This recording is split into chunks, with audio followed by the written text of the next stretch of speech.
What if I told you that the gap between staying broke forever and building real wealth is actually smaller than most people realize?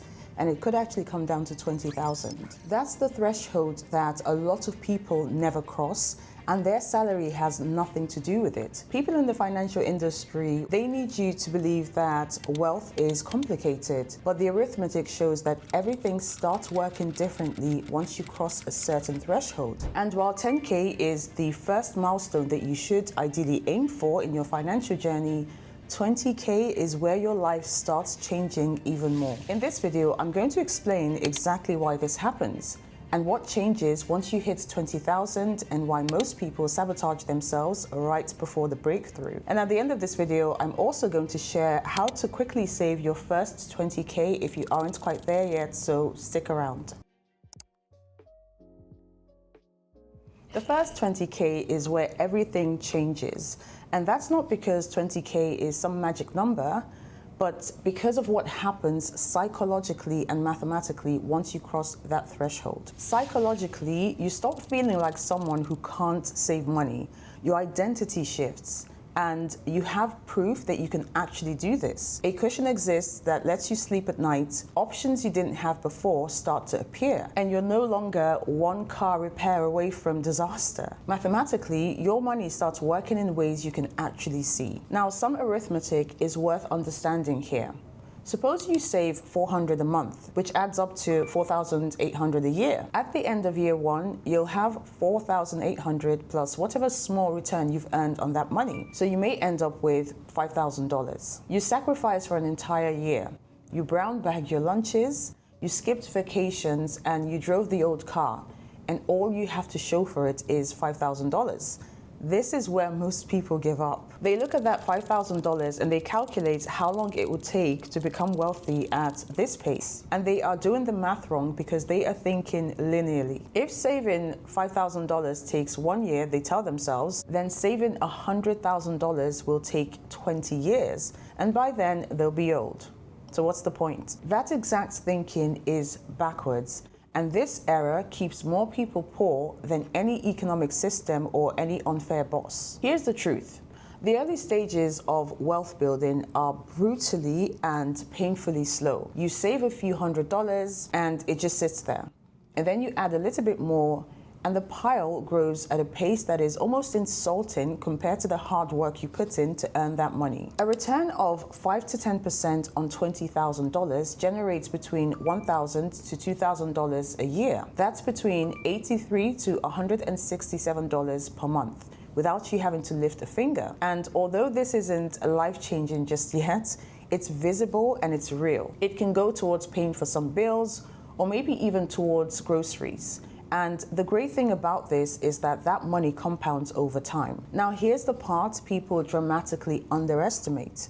The returns on your money start approaching, and then they start exceeding what you can add through savings alone. So here's an example. With $1,000 invested in the market, a 10% return produces $100, which is almost meaningless. But with $20,000, that same 10% produces $2,000, which is nearly half of what you saved from your salary throughout the year. And $50,000 invested means the return hits $5,000, and now your money is contributing as much as you do from just saving. And following the same path, $100,000 produces $10,000, which is around $833 a month. And now your money is working even harder than you can. And this is really powerful. Now, the first part or portion of this entire process is almost entirely your sacrifice, with you doing all of the work while your money does almost nothing. But a crossover point arrives when your money starts carrying more and more of the load, and you can ease off the gas a little bit. Most people never reach that crossover point because they quit during the hard part. They get frustrated when they're doing all the work and their money is doing almost nothing. They look at the math and they can't imagine how this slow crawl could ever turn into real wealth. But the math doesn't lie. The curve is exponential, with the early parts being flat and the later parts being steep. And here's the thing. Nobody gets to the steep part without surviving the flat part first. Now, mental errors can trap people in poverty, and I think that understanding them is definitely worth the time. The first error is impatience. Investing demands a lot of delayed gratification. And if you don't have the delayed gratification discipline or trait or gene, you have to work very hard at overcoming it. Sadly, in our world today, a lot of people cannot sit still and cannot wait. They see their neighbors buying boats and taking cruises or moving into bigger houses, and something inside them breaks. Missing out becomes an obsession, so they spend their seed corn to feel better today. Now here's what I have learned from my personal journey. The arithmetic of patience is brutal in the early years. You're saving $400 a month and you're watching your account grow by tiny increments, while the world around you is screaming to spend. Advertisements hit you 1,000 times a day, your co-workers are talking about their new cars, social media shows you carefully curated images of people living lives you cannot afford, and something in the human brain interprets all of this as evidence that you're falling behind, that your sacrifice is pointless, and you should just enjoy your life now because, well, tomorrow isn't guaranteed anyway. And this is where most wealth-building journeys unfortunately die. Not from bad investments, not from market crashes, but from the simple inability to wait. And what this leads to is that the individual who could have been wealthy at 50 ends up being broke at 50. Here's an interesting story. At 35, Mozart became the most famous composer in the world, creating music that would be played for centuries. And yet, he died in debt. Here was a man with gifts that appear maybe once in a century, earning substantial sums for his era.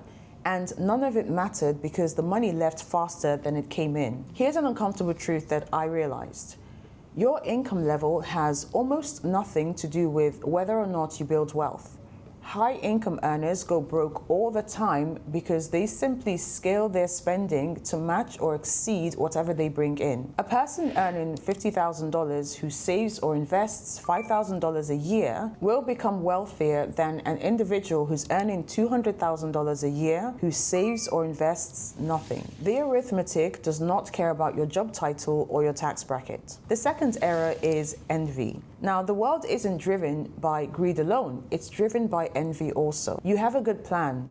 You're saving and investing money, you're making progress, and then you see someone else getting richer faster than you. Suddenly, your plan feels inadequate. So you start taking unwise risks to catch up, spending money to prove that you're not falling behind, destroying yourself while trying to match people who might be destroying themselves too. I've seen scenarios where envy has destroyed more financial plans than any market crash. And what makes envy particularly dangerous is that it attacks people who are actually succeeding. You don't need envy to destroy someone who has no plan or no discipline. Envy reserves its worst damage for the person who's actually doing everything right until they look sideways and they see someone pulling ahead. The neighbor with the new car who might be financing at between 12 to 15% interest, the colleague who just bought the bigger house who might be one layoff away from losing that same house, the friend who seems to be getting rich quick on speculative investments, who might be about to lose everything. You don't know their real situation.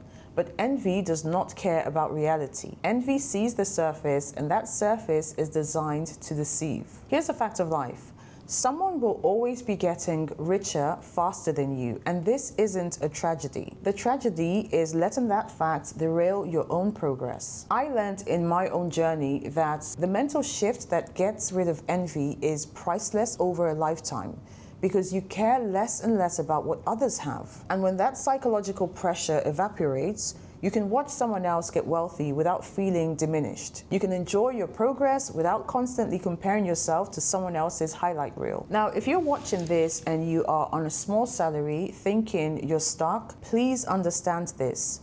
Your salary today is not your salary forever. Continuing to learn and becoming more valuable increases your earning power. And as your earning power increases, your ability to save and invest increases, and also your investments increase, and then compounding takes over. What happens after crossing the 20K threshold, and then the 50K threshold, and then the 100K threshold is really worth examining. Getting to the first 100,000 from a standing start with no seed capital is the most difficult part of wealth building. Making the first million is the next big hurdle, and doing this requires consistently underspending your income. Now, there's an analogy that says getting wealthy resembles trying to roll a snowball, and it certainly helps starting at the top of a long hill, starting early, and trying to roll that snowball for a very long time. Here's what most people miss. Capital attracts opportunity, and opportunity generates more capital. The rich get richer because having money allows you to make more money. Unfortunately, patience is where most people fall, even after they start building capital. Sometimes the big money is not in buying and selling, but in waiting. But here's the problem. Some people cannot wait. They want to trade because they want to feel active, but buying and selling constantly in the financial market follows along with paying fees and commissions, paying taxes on short-term gains, and interrupting the compounding process that would have actually made them wealthy. The first rule of compounding says never interrupt it unnecessarily. Every time you pay taxes, you have less capital compounding, and every time you have less capital compounding, you end up with less money. And taxes are arguably the biggest expense you'll have to pay in your lifetime, and it's a huge wealth destroyer. Now, none of this is complicated, but all of it is unfortunately difficult. The difficulty lies not in understanding what to do, but in actually doing it day after day, year after year, when progress is slow and temptations are constant. The first 20K will be hard, and you'll wonder if it's worth it. Temptation to spend it on something that makes you feel better today will arise. But from my experience, once you cross your first 20K, something starts to shift. Your money starts earning enough where you can actually see and feel its effect, and the psychology of scarcity begins to lift. And then the push towards 100,000 comes, and you can start easing off the gas a little bit because your money is working almost as hard as you do. And beyond that, the curve steepens dramatically and financial freedom finally awaits. But here's the thing, none of this happens without surviving that flat part of the curve first. Now, if you are looking to get to the 20K mark as quickly as possible, here are 3 fast, actionable tips that I have for you. First, you want to know where you are in your journey. So just like if you were starting a health or a weight loss journey, you need to figure out what your baseline is and how much weight you need to lose. Knowing where you are financially means that you know what's coming in terms of your income or your salary, and you roughly know how much you're spending on a monthly basis. Once you know where you stand, you can start taking steps to grow that money. Second is to create a save first system. Saving what's left over never works because, well, there's never anything left. So what I would do instead is I would open a separate high yield savings account. I would automate transfers the day I get paid, and I would treat savings like a bill that I must pay. This one change can be the difference between saving $2,000 and saving $20,000 a year. And the third thing is to cut out one big expense, not everything. Most people fail because they try to cut out everything at once. Instead, try to focus on one big expense. Look at your expenses over the last 3 months and figure out what your biggest discretionary spending, i.e. your non-essential spending was. It could be cabs, it could be clothes, it could be eating out. You can cut this out until you hit your 20K saving goal. And the beauty with this is that by the time you've hit your goal, your brain is used to going without that thing, so you might actually decide to make the cut more permanent. Cutting one big expense, depending on your spending habits, can easily free up between $300 to maybe $800 a month, and that adds up really fast. Now, I hope this video helps. I would love to hear in the comments section if you've experienced these shifts and what happened with your wealth building journey after that. If you would like to learn more about investing and growing your wealth, be sure to check out the next video here. Thanks for watching. I'll see you in the next one. Bye for now.